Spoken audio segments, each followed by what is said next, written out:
the technique. अस्सलामुअलैकुम नाजरीन, मैं हकीम आबिद उस्मान। आप देख रहे हैं मेरा यूट्यूब चैनल आबिद दवाखाना। इससे पहले मैंने एक वीडियो बनाई जिसमें तिलाई कोकम के बारे में बताया गया, उसको बनाने का तरीका, इस्तेमाल करने का तरीका। लेकिन इसके साथ ही जुड़ी दूसरी वीडियो जो आप बना रहा हूँ मैं, इसमें माजून कोकम के बारे में बनाने का और खाने का, इस्तेमाल करने का तरीका बताया जाएगा।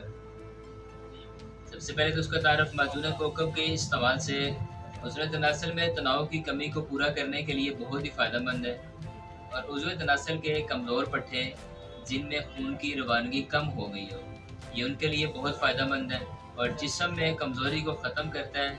सबसे ज़्यादा बड़ा इसका फ़ायदा है मनी में सीमन की कमज़ोरी, सीमन की क्वांटिटी का कम हो जाना, उसके लिए बहुत फ़ायदेमंद है। मसाने की कमज़ोरी में भी बहुत मुफीद है, यानी जरियान, सूरत अंजाल वगैरह में। और कमर के जो मोरे हैं उनके लिए बहुत फ़ायदेमंद है, जिनको कमर के मसल कमज़ोर होने से मोरों में दर्द रहता है, उसके लिए बहुत मुफीद है। तो नाज़रीन नुस्खा नोट फरमा लें। साला मिस्री 15 ग्राम, मूसली सफ़ेद 15 ग्राम, सालबदाना 15 ग्राम, कुश्ता मरवरी 5 ग्राम, करकरा 15 ग्राम, बलूबा 15 ग्राम, सत सलाजीत आफ्ताबी 5 ग्राम, कुश्ता फलात 10 ग्राम, हुक्म कौच 15 ग्राम, कुश्ता मरजान 5 ग्राम, जंजबील 15 ग्राम। तमाम अशिया को अच्छे तरीके से खूब ग्राइंडिंग करके पाउडर कर लें।